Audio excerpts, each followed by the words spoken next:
Welcome to another episode of Capital H. Today, we're joined by Mercedes Sullivan, Executive Vice President of People, Culture, and Communications at McKinley Companies. Mercedes has been writing a thoughtful and refreshingly honest series on what she calls HR delivery strategy, a framework for how HR teams can prioritize, organize, and deliver real value in the middle of constant change.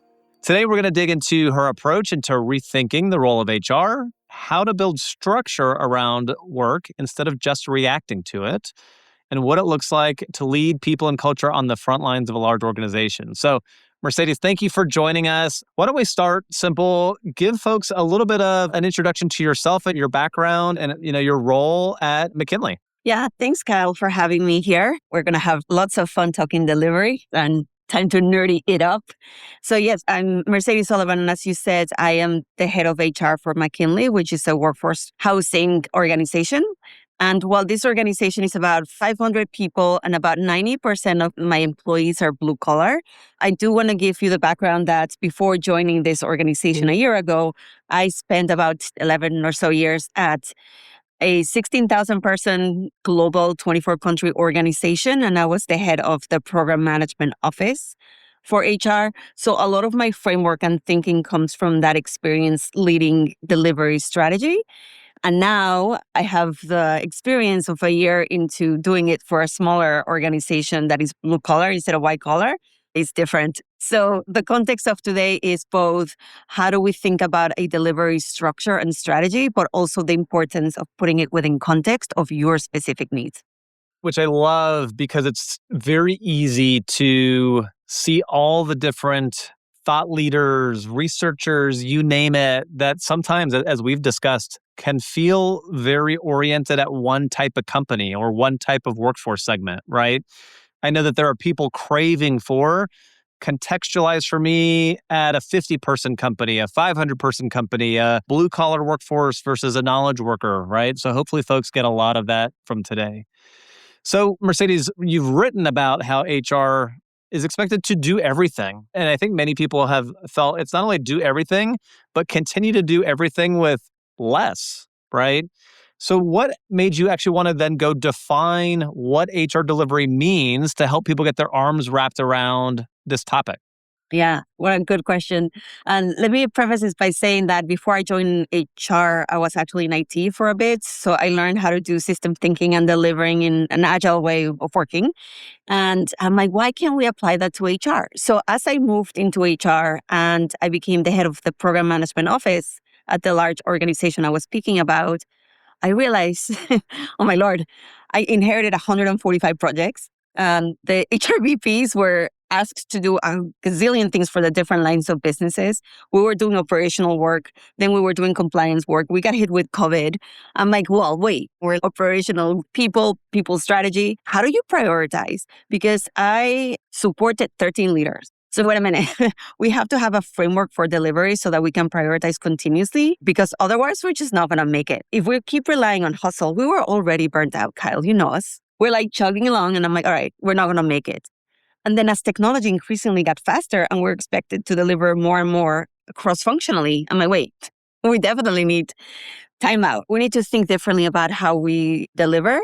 And it starts with a complete redesign. It's not just a Band-Aid that you can put over more projects. So this is how I started, because I kept seeing people continue to deliver and then have some strategies with that, but it wasn't scalable. And it became apparent that either you did a lot of that better for HR, so how to do better within HR, but not necessarily towards business enablement. So it's messy and it's complicated and we got to talk about it.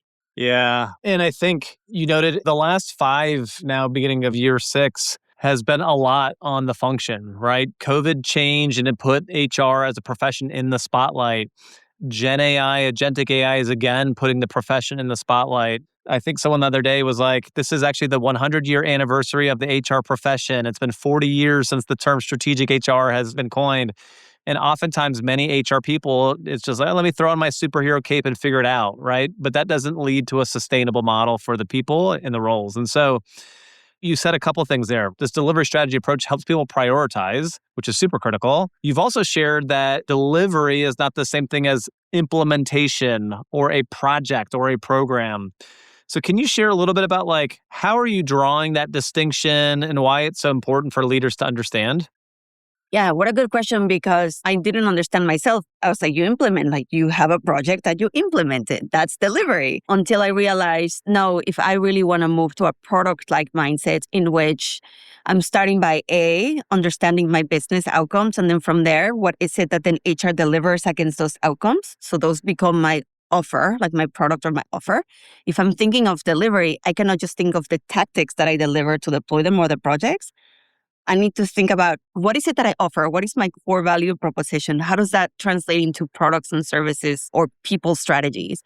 And then who's going to implement within that delivery framework? Who's going to own it? Who's going to maintain it? Who's going to pay for it?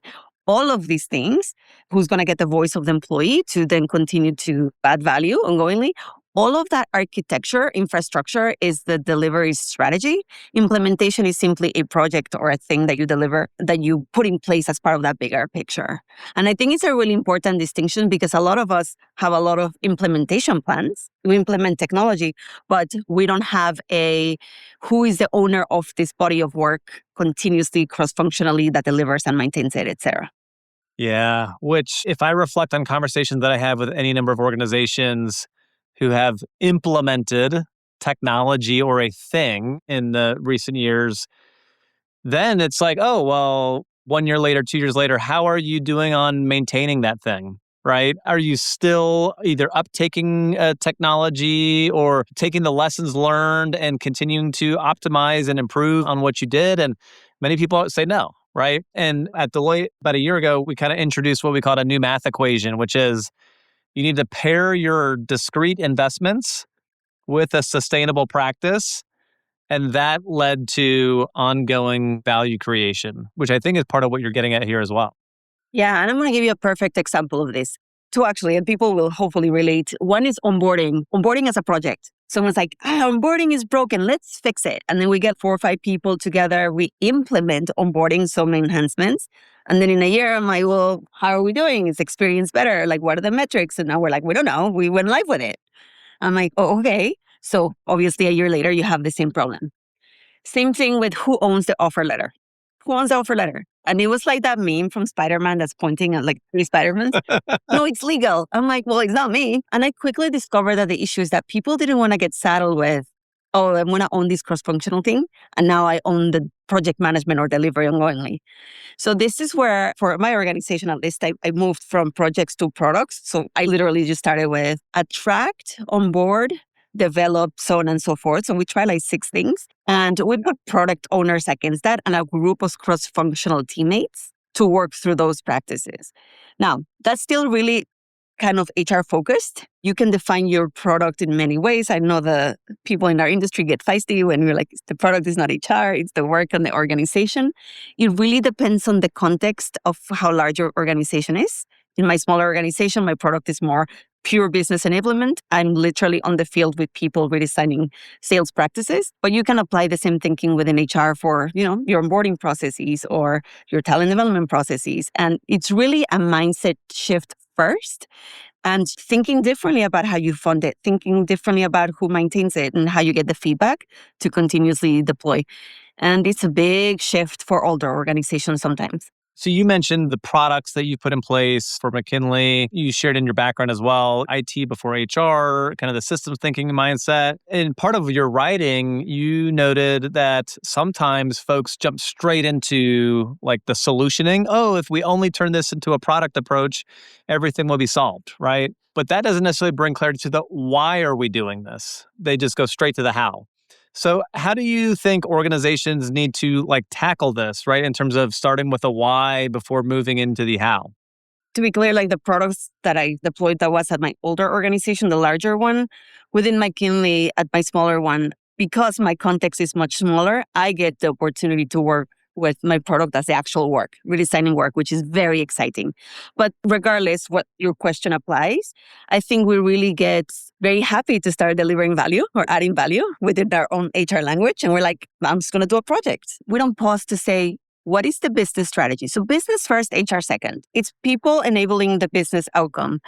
So we have to be really, really clear. How do we make money? What is the levers that we're going to need? what are our threats right now with AI and all of these things? Where are we going? And then based off of that, what are the people strategies that we need to put in place to enable it? Then based off of that, what are the things that are more the compliance that we just have to have and operational? And then outside of that, what are the experiences that we need to deploy so that they have to be like the Rolls Royce versus like the bike? And I wish we really spent a lot more time thinking about what for and is the outcome to maximize profitability, but also what are my guardrails about the people, right? If I am making a ton of money, but I have like a 80% attrition rate, well, that's not good. So what is that balance? And then once we're clear on that what, we can go play with the how and then test and iterate. It's all a hypothesis until you test. But if you're not clear as to what you're solving for and why, you're going to have your performance review with, look at all the things that I did, but it's going to be maybe more efficient, but not effective. I wish we spent a lot more time how we make money, and then based off of that, what's our priority, and then getting to the actual design of the work to deliver that. What I love about that is it helps the stakeholders, the business leaders that HR is there to enable, support, collaborate with, as you noted. It's language that's grounded in what they care about, right? It is not something that is for HR for the sake of HR, right? As this is a business outcome we are going to drive. And also, to your point, by being explicit with saying we're not going to be the best at everything. We're going to do some things, we're going to do them good enough because that's all we need to do. But where we invest our money, we're going to invest it smartly, right? I feel like that's a great way to get credibility with the CFO, other members of the C-suite on this is why we're doing what we're doing. Yeah, and if it's not adding value, right? Like if you deploy and it just didn't hit the outcome, there's so many things that we just do and then we just let them hang out. And that's cool. I'm like, well, now we have a junk drawer that we have to clean. I was like, get rid of stuff. Do not invite work in that doesn't add any value. The last thing I'll say for that, when I was an athlete growing up and my favorite coach, he had the most number one tennis player juniors. The best advice I took from him was exactly that. Athlete first, tennis player second.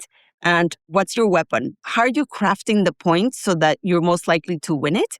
And I apply the same logic to people strategy. If I'm trying to do this way, how am I going to organize my people to deploy it? And if we're running the marathon, why are they swimming? And so I think HR loses a lot of focus on the actual work, and we care a lot about HR practices for the sake of them. And with everything you just shared, it actually gives a very reasonable way to say no, right? To say, I'm not going to add this to the plate because it doesn't tie to this or that priority and the business objective we're trying to deliver on. So part of what you kind of wrote about as you laid this out for everyone was actually mapping the work behind the HR delivery, right? So what were some of the things that you've seen as surprises or blind spots for the teams that you were with or leading this at McKinley that you see come up when folks do that type of exercise, really honestly? It's fascinating when you actually open the little rug and you're like, woohoo, what's in here? So a couple of things. So first, what's really interesting is that when you traditionally do your priorities by line of business or by areas within HR, you're looking at top down instead of like sideways. So you miss a lot of nuance. But when you start mapping the work and doing some design thinking around it, you start realizing, oh my gosh, this process, like literally nobody knows. How do we do this work? Like nobody knows how to do it. Then you find a lot of duplicative efforts, lots of inefficiency and or rogue HR functions somewhere else or other type of rogue functions elsewhere. I'm the most concerned about just rogue things that people just think that they know how to do, but there's compliance and other pieces around that. So once you start mapping the work and really asking who does what, where, and to what end. Yeah. And I've used this line with a couple colleagues recently and a couple folks in the market. The current time and moment is almost about making implicit things explicit, meaning we might all think we know what's behind HR delivery, or we might all think we know what we're doing, or we might all think we know what our priorities are. But going through the exercise of mapping the work, what is it that we're delivering? How are we going to do it? Where are we going to ride a bike versus drive the Rolls Royce, right? It brings clarity and explicit clarity to people around who's doing what, when, why, and the value we're going to deliver, right? And thus why if Kyle's initiative doesn't get funded, Kyle's not going to go try and go do it by himself because he knows this other initiative, that Mercedes is doing is actually the one we need to focus on because it's now explicit for why. And there's clarity around how we're going to focus. I love this. I'll give you an example from my personal life. I would qualify for the World Cups when I was 14, and then we went to play tennis. So it was Mexico against Russia, right? But I was the number one player, and the number one player from Russia is a lefty, but I couldn't be the lefty to save my life. So I got benched. Even though I was the one player to qualify, I got benched. And I apply this to my work as well, because sometimes you need to get benched so that everybody wins. And the problem is that when we do performance and compensation, we do it by line of your individual contribution or your team.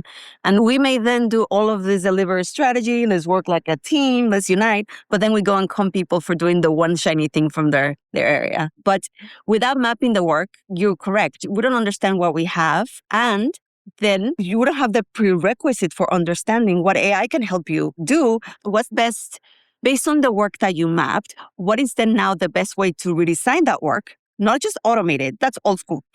We're past that. Now we have to redesign based on the work that we have and the outcomes that we need to deliver. Who's going to do it? Is it going to be the machine by doing basic automation? Is it going to be an AI agents? And now who coordinates that? Where does the human get in there? We still don't know. So it's really, really important regardless that we map that work so that we have an understanding of, okay, what next, what can break, where we can be innovative, and where, you know what, that needs to just stay compliant. Don't touch it. All right, Mercedes, I feel like it wouldn't be a podcast in 2026 if I didn't ask you about AI, because you've mentioned it a couple times as something you're tackling within your own role and with the executives and with the business, right? So I'd love to hear maybe two flavors of this. One is, how are you approaching this for yourself in your own role, right? And then secondarily, knowing that McKinley has a blue collar workforce, how are you thinking about how that is being implemented or supported and delivered to that type of a workforce segment? Yeah, it's AI. And I'm like, this thing, well, personally, after that, I'm geeky. So I tried all sorts of things at the beginning. When I became really overwhelmed, I built up a group of other HR practitioners or people like you and others on the field. And I just follow people that I trust, because there's so much hype and there's so much nonsense out there. I'm like, okay, who are the few people that I trust? Here's the different things that I need to know to keep up to date because I don't have time. Now, for the actual organization, I'm going to give you an example that's current. We are testing how we can potentially redesign our leasing experience. So that's people that call to rent our apartments. And it's been fascinating to see how real time you're checking how the work gets redesigned. So the number one thing is, how do we build agility for my organization to test this together and remind them, hey, the goal here is for you to learn how this thing works so that together we can determine quickly where does it add value and where does the human need to go and interact. So we're now having all of those conversations, but also increasingly understanding that it's about governance. Because if now all of a sudden you're managing the machine and you're managing humans, you don't need to manage them the same way. They're different skills, but we still need governance. We need still governance of the thing. We're going to have a lot of knowledge of our processes. And if we haven't mapped the work, we don't know how to do that. And what kind of skills am I going to need now? And how the heck am I going to get a bench of people if the entry-level jobs are moving and go straight to managing this bot? So it has been completely interesting to see how, while I just gave you a delivery strategy, we need to completely adapt on the how we do implementation of things. I still need my delivery strategy. I still need my who deploys, who maintains, who coordinates, who governs. But the implementation pieces are to redesigning the work. I love it. Does anybody know what they're doing? Because this is crazy. It's this interesting moment where you feel like you might start something, and let's say it's a 3-month thing or even 6 months. By the end of said thing, the world has changed from where you started. And I think there are people who are just at times like, if I just sit back and wait a little bit, it's all going to get figured out and then I can do it. Right. And I know many people are really struggling with the mindset and behavior shift, which is change is happening, change is not going to stop happening. I have to start trying and experimenting and learning such that some of these things will be beneficial. And yes, there will be some failures, but that's okay because those lessons learned will still help us too, right? But I think it's really hard. And you mentioned just enjoying spending time thinking about how people work, how they think, why are they acting in certain ways, right? Like this is like that moment in time to be really curious about people and make people feel safe in doing new and different things, which is not easy. So one, it is really, really important that we're clear as to what our strategy is. Going back to like, what is our business outcomes that we want? And then what is our measure of success? Because one of my gripes with AI is that all I hear is, we're going to go faster and do more things and be productive. I'm like, for what? Like, why are we sprinting if we potentially just need to like swim or something else? And then at the expense of what, right? And then it's not that cheap to deploy these things if you're not looking at the total cost of ownership. So I'm like, wait a minute. And now I don't know my risks. That sounds dicey.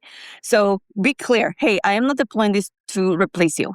And if you are, be like, hey, I am deploying this to replace you, but we're going to upskill you to move you here. Like, be as transparent as possible. Build a culture of psychological safety. I cannot tell you how many times I'm in meetings where I'm like, I don't know. We're going to figure this out together. The goal here is for you to design. We don't know, which is very different than before. That was basically follow A, B, and C, and we'll be good. Listen, this technology is amazing. I'm not anti-technology. We have to get on board. It's here. It's too late. We're not going back. We need it. But if we do not get ahead of it, if we don't start experimenting, if we don't fail fast, we're not going to be ready. And more importantly, let's not forget that we determined how this thing is going to be used. So to all my people, like, if you're going to be left behind and if you're not including all of our voices, we're going to have the same issue, just exponentially bigger. So I encourage people to get in there because in this case, not doing anything is falling behind. And nobody knows what we're doing. Come join us. We're all learning together. We are all learning together, right? It's the best time to ask this stupid question. As I'm like in heaven. Because I'm like, hey, I don't know anything. They're like, we neither. Great. No, but we are learning more and more. And it is clear how exponentially fast this is moving. Always have a door that you can back. So I always, when I'm deploying something, I'm like, what's my plan B? How do I get this out? And what's my risk? Basic governance and risk management things still apply. But you got these people. Let's go and suck together. Yeah. Well, and I had a sense that in and of itself could be the advice you would give folks. But if there was like one thing that you were to say, HR leaders, people leaders, or workers, right, who are feeling overwhelmed by the change or like, where do I start? What would it be? Would it be just start? What would you share? Yeah. So for leaders, I think for me, it was scary when I wasn't really talking about it. But when I just started playing with it, I'm like, do one thing, prompt it once. And I started there. And then I started looking at other my peers that were doing more things. And I just asked them for a one-on-one. Hey, can you show me what you're doing? So just by getting acquainted with the different things that it can do from safe people that you trust, that you can be done with, start there. And from the leaders, if you're an HR leader that you're like, oh, that's tech, that's not tech. It's a lot of the AI skills are human skills and design skills. And if we do not get in there and co-lead, because it's not one or the other, it's not HR or tech, right? It's actually, to me, it's HR, tech, and all the compliance and all of the functions together. But if we don't get in there and understand how this is going to redesign the work, forget the technology itself, but how it's going to redesign the work, we're going to be told. We're going to be put back into the compliance piece. So start by understanding how it will impact the work. Understand that you know a lot more than you think. You know the people, you know where people thrive, and you understand how to bring hearts and minds forward.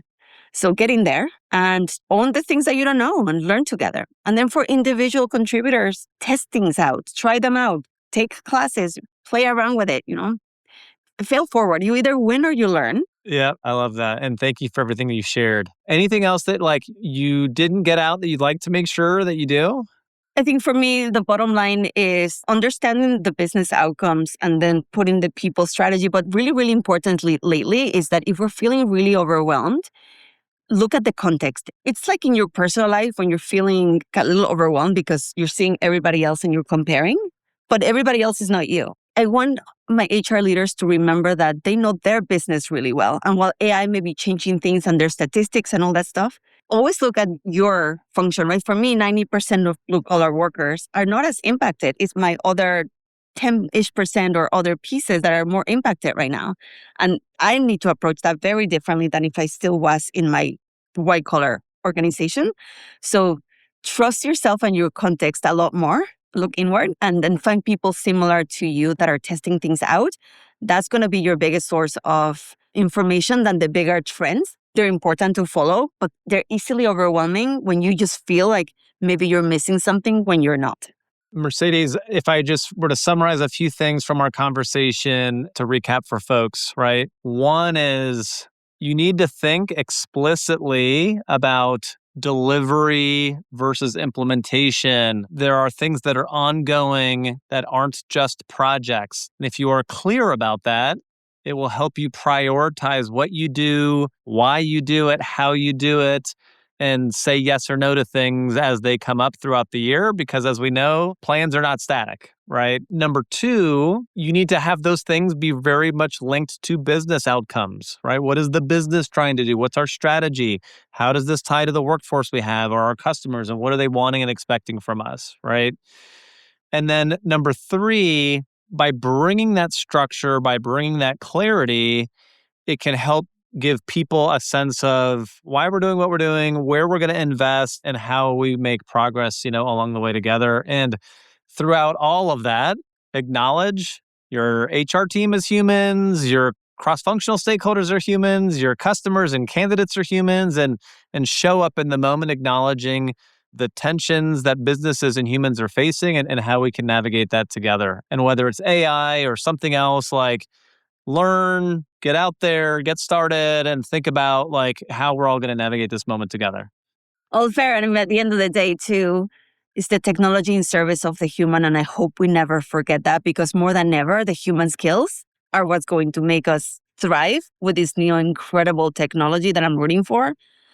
But let's go back to our values and what really matters as we are deploying this technology, understanding the impact on the people. Absolutely. Love that. Well, Mercedes, thank you so much for joining us and sharing such a grounded perspective on what it takes to design a people strategy and HR strategy that delivers. For anyone listening who wants to read more of Mercedes' work, you can find her series on HR delivery strategy on LinkedIn. She mixes in humor in addition to all of the incredibly practical advice that she is providing for folks in the space. So, Mercedes, thank you again for joining us here on Capital H. Thank you, Cal. Always a pleasure. This podcast is produced by Deloitte. The views and opinions expressed by podcast speakers and guests are solely their own and do not reflect the opinions of Deloitte. This podcast provides general information only and is not intended to constitute advice or services of any kind. For additional information about Deloitte, please go to deloitte.com/about.